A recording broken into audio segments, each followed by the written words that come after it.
Hi hello welcome to our channel. నేను మీ శ్రీ. ఈరోజు మనం చెప్పుకోబోయే కథ ఇష్టమైన సకుడ పార్ట్ 61. ఇక ఆలస్యం చేయకుండా కథలోకి వెళ్ళిపోదాం. విజయ్ హర్ష సిట్టింగ్ వేశారు.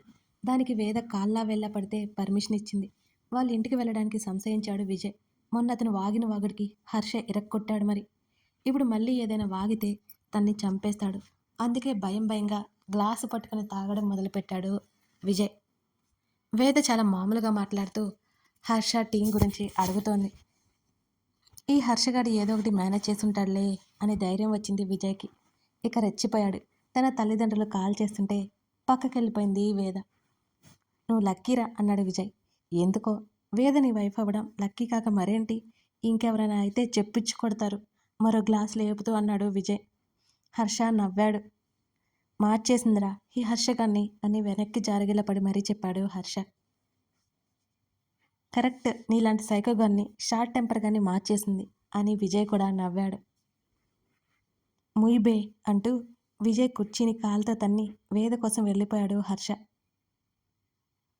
బాగా ఎక్కినట్టుంది అనుకుని తన పని మొదలుపెట్టాడు విజయ్. సోఫాలో కూర్చొని మరి కాళ్ళు పైకి పెట్టుకుని మొబైల్ చెవిలో పెట్టుకుని మాట్లాడుతోంది వేద. ఆమె పక్కన కూర్చున్న హర్షని ఎగాదిగా చూసింది. అతనేమీ మాట్లాడకపోవడంతో పట్టించుకోకుండా తల్లితో మాట్లాడుతోంది వేద. వేద భుజం మీద వాలి చేతి మీద ముద్దు పెట్టుకున్నాడు హర్ష. నిద్రొస్తుందమ్మా, రేపు చేస్తానులే అంటూ కాల్ కట్ చేసి ఫోన్ పక్కన పడేసి హర్ష వైపు చూసింది వేద. బుజ్జి బంగారం చా అంది. లవ్ యూ అన్నాడు గారంగా. మాకు తెలుసులే కానీ వెళ్ళి పడుకో అంటూ విదిలించింది చేతిని. ఓయ్ రా అంటూ కౌగిలించుకుంటున్న హర్ష చెంప మీద చిన్న దెబ్బ వేసింది వేద. ముట్టుకున్నావంటే చంపేస్తాను, ఇక్కడే పడుకో. తను లేచి హర్షని పడుకోమన్నట్టు చూసింది. అలిగినట్టు ముఖం పెట్టుకుని తూగుతున్నాడు హర్ష. కాస్త ముందుకు వంగి అతని జుట్టు సవరించి పడుకో అంటూ అతని చెంప తట్టింది వేద. నువ్వు రా అన్నాడు హర్ష గారంగా. ఇంకోసారి తాగుతా అంటే పీక కోసేస్తా. తాగితే అన్నీ ఎలా మర్చిపోతావురా ఈడియట్, నోరు మూసుకొని వెనక్కి పడుకో అని ఆమె అరవడంతో నాకు కోపం వస్తుంది నువ్వు రాకపోతే అని అన్నాడు హర్ష. ఇంకొకటి ఇస్తా చెంప మీద, మర్యాదగా పడుకో అంటూ అతని భుజాలు వాల్చి అతని నిద్ర మీద ముద్దు పెట్టుకుని పడుకోమన్నట్టు చూసింది వేద. వేదని మీదకు లాక్కుని గట్టిగా చుట్టుకుని పడుకున్నాడు హర్ష. అతను పడుకునే వరకు ఆమె అలాగే ఉండిపోయింది. హర్ష నిద్రపోయిన తర్వాత బయటకొచ్చింది. ఇప్పుడు విజయ్ తనకి మొత్తం చెప్తాడు. లేకపోతే నట్టింట్లో కూర్చోబెట్టి వేలునెందుకు తాగనిస్తుంది, మొహం పగలగొట్టదు, అవసరం కోసం వెళ్ళి తాగనిస్తోంది అంతే. విజయ్ పిలుస్తూ ఎదురుగా కూర్చుంది వేద. చెప్పు వేద నవ్వుతూ తూగుతున్నాడు విజయ్. గగన్ కౌగిలిలో వాలిపోవాలనే వింతైన కోరిక పుడుతుంటే అతను కనీసం తనతో మాట్లాడడానికి కూడా ప్రయత్నించకపోవడంతో ధరణికి అదోలా అనిపించింది. గదిలోనే అటు ఇటు తిరుగుతూ కాసేపు తర్వాత ధరణి బయటకు వచ్చింది. చివరి రూమ్లో లైట్ వెలుతురు కనిపిస్తోంది.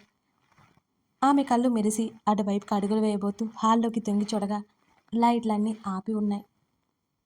గగన్ ఉన్న గది వైపుకు నడిచింది. ఆమె వెళ్లే లోపల లైట్ ఆఫ్ చేసింది. నెమ్మదిగా డోరు తెరిచి లోపలికి చూసింది ధరణి. వలపు మలుపులు గుర్తుకొస్తుంటే భారంగా కళ్ళు మూసుకుని ఉన్న గగన్ తలుపు తెరిచిన శబ్దానికి కళ్ళు తెరిచాడు. దొంగ పిల్లిలా గదిలోకి ప్రవేశించి డోర్ లాక్ చేస్తున్న ధరణిని చూసి అతని పెదవులు విచ్చుకున్నాయి. ఆ చీకటిలోనే నెమ్మదిగా అతని మంచం దగ్గరికి వచ్చి ఒకవైపుకు తిరిగి ఉన్న గగన్ని తడుముతూ ఇక్కడే ఉన్నాడు అన్న ధైర్యం తెచ్చుకుని, ఏంటి లేవట్లేదు, పడుకున్నాడా అప్పుడే అనుకుని అతని మొహంలో మొహం పెట్టి చూడగా అతను ఆమె చేతిని పట్టి మీదకి లాక్కున్నాడు టక్కున. ఉలిక్కిపడి గట్టిగా అరిచింది ధరణి. ఆమె అరుపులు బయటికి వెళ్ళలేదు కాబట్టి సరిపోయింది. ఈడియట్, ఎందుకు అరుస్తున్నా? అతని పక్కకి లాక్కుంటూ కసిరాడు గగన్. అలా లాగితే భయం వేదా? అప్పటికే ఆమె కంగారు పడిపోయినట్టు ఆమె గొంతు లోతుగా వచ్చింది. వేయకూడదు, నిన్ను ముట్టుకునే ధైర్యం ఎవరికుంది అని అంటూనే ఆమెను కౌగిట్లో బంధించాడు గగన్. విజయ్ పిలుస్తూ ఎదురుగా కూర్చుంది వేద. చెప్పు వేద నవ్వుతూ తూగుతూ అన్నాడు. డ్రింక్ పార్టీ ఎలా ఉంది అని నవ్వుతూ అడిగింది. సూపర్ వేద, నీలాంటి వైఫ్ రావడం మా హర్షగాడు అదృష్టం చేసుకున్నాడు వాడు. మరో గ్లాస్ పైకెత్తుతూ మత్తుగా అన్నాడు విజయ్. అవునా, థ్యాంక్ యూ విజయ్ అని సెల్ ఫోన్ తీసి వీడియో తీయడం ప్రారంభించింది వేద. ఇద్దరు మాటలు స్పష్టంగా రికార్డ్ అవుతుంటే విజయ్ కనిపించేలా చేతిలో మొబైల్ పట్టుకుంది వేద. విజయ్ వైపు పరీక్షగా చూసింది. అతని ముందు ఉన్న బాటిల్స్ వైపు కూడా చూసింది. విజయ్ చాలా తాగేశాడు. ఇప్పుడు ఎమోషనల్ అయ్యేలా చేస్తే ఏదో ఒకటి చెప్తాడు. ఎలాగైనా విషయం ఏంటో తెలుసుకోవాలనేది వేద ఉపాయం. విజయ్, నీకు హర్ష అంటే ఇష్టమా? అది నువ్వు అడగాల, వాడు నా బెస్ట్ ఫ్రెండ్ అని అన్నాడు విజయ్. అవునా అని అంది వేద. నీకు తెలియదు వేద, వాడు 3 ఏళ్ల నుంచి తెలుసు నాకు అన్నాడు నవ్వుతూ. ఓహ్ అని ఊరుకొని, విజయ్, నేను నిన్ను నా బ్రదర్ లాగా అనుకున్నాను, కానీ నువ్వేం చేశావు అని అడిగింది వేద.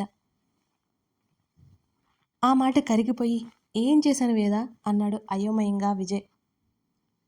ఏం చేశాను అంటూ ఈ చెల్లికి అన్యాయం చేశావు విజయ్ అని అంది వేద. నేనా అన్నాడు ఎత్తిన గ్లాసు దించుతూ విజయ్. ఆ నువ్వే. అవును అంది వేద. అలా అనకు వేద, నువ్వంటే నాకు చాలా అభిమానం. మా హర్షగాన్ని నీ అంతగా ఎవరూ ప్రేమించరు అని అన్నాడు నవ్వుతూ అండ్ ఎమోషనల్ అయిపోతూ. అందుకేనా నా దగ్గర దాచావు అని అంది బాధగా వేద. దాచానా? ఏంటది వేద? అయోమయంగా మరోసారి మరో డ్రింక్ గ్లాసు పైకి ఎత్తి డ్రింక్ గ్లాసులోకి డ్రింక్ వంపుకుంటూ అడిగాడు విజయ్. హర్షకంత పెద్ద ప్రమాదం జరిగితే నాతో చెప్పవా నువ్వు? చున్నీతో కళ్ళు ఒత్తుకుంటూ విజయ్ని గమనిస్తూ అడిగింది వేద. వాడే చెప్పొద్దన్నాడు వేద అని అన్నాడు ఆవేదనగా విజయ్. చెప్పొద్దు అంటే చెప్పవా? నేనెంత కంగారు పడ్డానో తెలుసా? హర్షకేమైనా అయితే తట్టుకోగలనా? నాకు తెలిస్తేనే కదా జాగ్రత్తగా ఉండేది అని అన్నది వేద. నిజంగానే ఆమె కళ్ళల్లో నీళ్లు తిరిగాయి. అది చూసి కదిలిపోయాడు విజయ్. వేద ఊరుకోమ్మా, వాడే నా నోరు మూయించాడు బాధగా అన్నాడు విజయ్. అసలు ఏం జరుగుతుంది విజయ్ అని అడిగింది వేద. ఆ నరేన్ గాడు హర్షకి కాంపిటేటర్. ఇండియన్ టీంకి వీళ్ళిద్దరిలో ఒకరే వెళ్తారు. అందుకోసమే హైదరాబాద్ అకాడమీలో ప్లేస్ లేకుండా చేశాడు హర్షకి. వాడిక్కడికి వచ్చి ప్రాక్టీస్ మొదలుపెట్టాడు. చివరికి హర్షని తీసుకోవాలని హెడ్ ఆఫీసర్లో డిస్కషన్ జరిగింది. ఆ నరేన్ ఫాదర్ ఎమ్మెల్యేనో ఎంపీనో నాకు సరిగ్గా ఐడియా లేదు. అది ముందే తెలుసుకుని హర్షని బెదిరించాడు. హర్ష వినలేదు. అంకుల్ బ్యాక్గ్రౌండ్ హర్ష బయటపెట్టలేదు. హర్ష ఓ కామన్ మ్యాన్ అనుకున్నాడు. మనోడు లొంగలేదు అని ఆయాసం మత్తు వచ్చి పక్కకు పడుతుంటే, చెప్పు విజయ్ అని అరిచింది వేద. విజయ్ ఆవలిస్తూ మరో గ్లాస్ ఎత్తి ఎనర్జీ తెచ్చుకుని మెరీనాని రంగంలోకి దింపాడు వాడు. అక్కడ మన వాడి ఫ్రెండ్ కామన్ ఫ్రెండ్ ద్వారా మెరీనా అలా పరిచయం అయింది. మెరీనాని అడ్డుపెట్టుకుని పర్సనల్ లైఫ్ డిస్టర్బ్ చేయాలనుకున్నాడు. నువ్వు వాడు విడిపోతే హర్ష డిస్టర్బ్ అవుతారు. ఇంట్లో గొడవలకి హర్ష కాన్సన్ట్రేషన్ మొత్తం దెబ్బతింటుంది. అప్పుడు ప్రాక్టీస్ చేయలేడు అని అనుకున్నాడు. అది అవ్వలేదు. నువ్వు హర్ష విడిపోలేదు. ఫైనల్గా హర్షకి యాక్సిడెంట్ చేయించాడు. అది ఫ్లాప్ అయింది. అయినా హర్ష వార్నింగ్ ఇచ్చి 4 పీక వదిలాడు. కానీ వాడు అంటూ పక్కకు వాలాడు విజయ్. ఆ విజయ్, విజయ్, విజయ్ ముఖం మీద నీళ్లు కొట్టి మరీ అడిగింది వేద. అంటూ మూలిగాడు. చెప్పు విజయ్, ఏం జరిగింది చెప్పు. ఆ తర్వాత మళ్ళీ ఏమైంది చెప్పు అని విజయ్ని సరిగ్గా కూర్చోబెట్టింది. వాడు ఆ నరేన్ గాడు. చెప్పు ఏం చేశాడు వేద ఆతృతగా అడిగింది. వాడి కన్ను నీ మీద పడింది వేదమ్మ. నిన్ను పొంది హర్ష మీద పగ తెచ్చుకోవాలనుకున్నాడు. అది తెలిసి నీకు కాపలా పెట్టాడు హర్ష.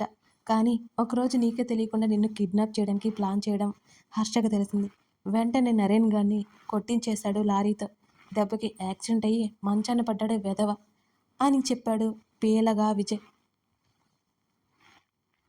విజయ్ చెప్పిన ఒక్కొక్క విషయం తెలుస్తుంటే ఆమెలో ఆశ్చర్యం రేకెత్తిస్తోంది. అప్పుడు అతను ఎక్కడ ఉన్నాడు విజయ్ అని అడిగింది. కాలు విరిగితే ట్రీట్మెంట్ కోసం ఏ దేశమో తరలించారు అని కుర్చీతో సహా వెనక్కి పడిపోయాడు విజయ్. అయ్యో విజయ్, వేద నోటి మీద చేయి వేసుకుంది అతను వాలకం చూస్తుంటే.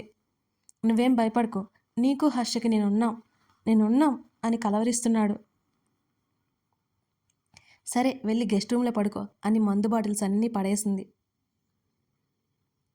ఆమె వచ్చేసరికి కింద బాడీ ఉంటే కాళ్ళు కుర్చీలో వేసి కార్పెట్ మీద కనిపించాడు విజయ్.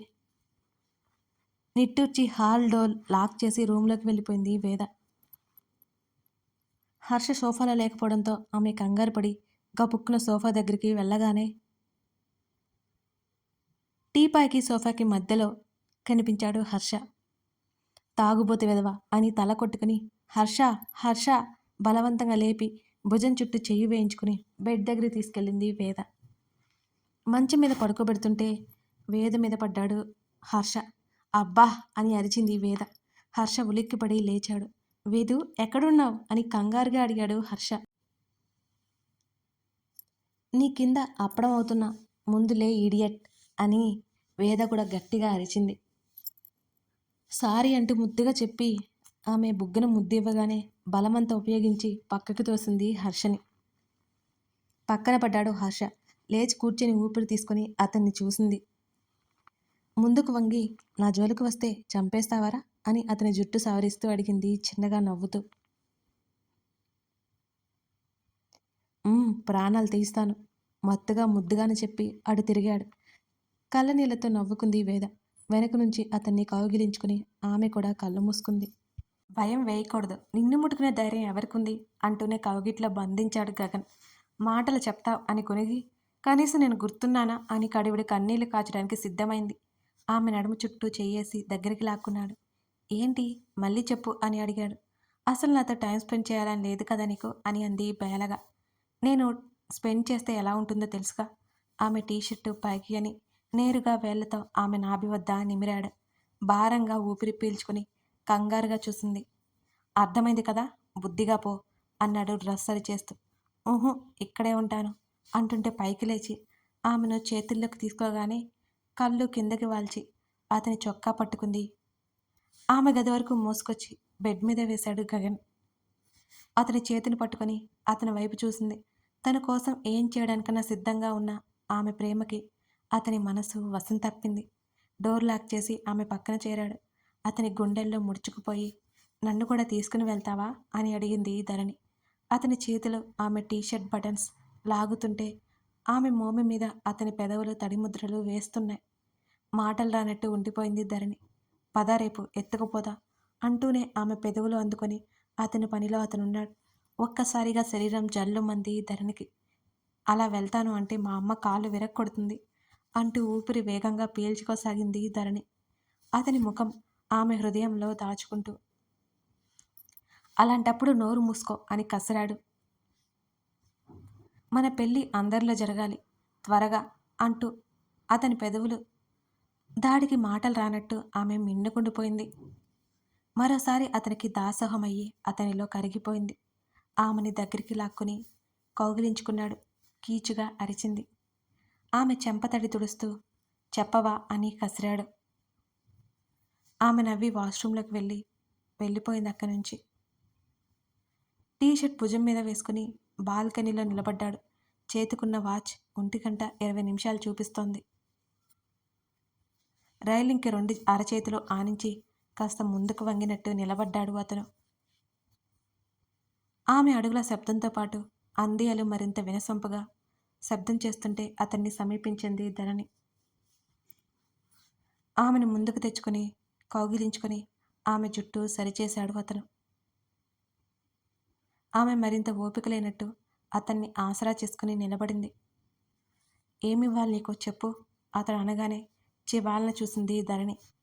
ఆమె కళ్ళల్లో నీళ్లు చిప్పిల్ల. నీతో గడిపిన ఈ సమయం కోసం వెలగడుతున్నావా అని అడిగింది. వెంటనే ఆమె బుగ్గలు వత్తిపట్టి పిచ్చిగా వాగితే పాతేస్తా ఈడియట్ అని ఆమెకి నొప్పి రుచి చూపించాడు. అతని కళ్ళల్లో కనబడుతున్న రౌద్రానికి ఆమె జంకింది. నువ్వు తక్కువ చేసుకున్నా చంపేస్తా అంటూ విసురుగా వదిలాడు ధరణిని. నువ్వు అనేది అలాగే ఉంది అని ఆమె అంటుంటే క్యాజువల్గా ఏమైనా కావాలా అన్నాను. నచ్చినవంటూ ఉంటాయి కదా, పో లోపలికి చిరాగ్గా అన్నాడు. ఆమె అలా అనడం నచ్చగా టక్కున కౌగిలించుకొని సారీ అంది ధరణి. ఇలా అనేసి సారీలు బాగానే చెప్తావులే, వెళ్ళి పడుకో విసుగ్గా అరిచాడు. నాకు మరోలా అర్థమైంది అని ధరణి వదలలేదు అతన్ని. ఆమె నేచర్ తెలిసి కష్టంగా కోపాన్ని అదుపు చేసుకున్నాడు అతను. రేపు చెప్పకుండా వెళ్ళకు, నిద్రలేపు అని తల ఎత్తి చూసింది ధరణి. ఇంకా ముఖం చిట్లించుకునే ఉన్నాడు అతను. సరే పడుకో అన్నాడు. నువ్వు రా అంది ఆమె. వస్తున్నా వెళ్ళు అనగానే బుద్ధిగా తల ఊపి వెళ్ళింది ధరణి. అతని ఆలోచనలు మాత్రం ఆగలేదు. లోపలికి వచ్చేసరికి మొబైల్ పట్టుకుని ఉంది ధరణి. గగన్ రావడంతో ఆమె పక్కన పెట్టింది. ఏం చూస్తున్నావంటూ లాక్కున్నాడు దాన్ని. కథ కొనసాగుతోంది. ఇంతకీ ఆ మొబైల్లో ధరణి ఏం చూస్తున్నట్టు గెస్ చేస్తే కామెంట్ చేయడం మరవకండి. ఈ స్టోరీ మీకు ఎంత నచ్చిందో మీ లైక్స్ ద్వారా, మీ కామెంట్స్ ద్వారా నాకు చెప్పేయండి. మర్చిపోకుండా సబ్స్క్రైబ్ చేసుకుని ఆ పక్కనే ఉన్న బెల్ సింబల్ మీద నొక్కితే నోటిఫికేషన్స్ వస్తాయి నేను వీడియోస్ పెట్టిన వెంటనే.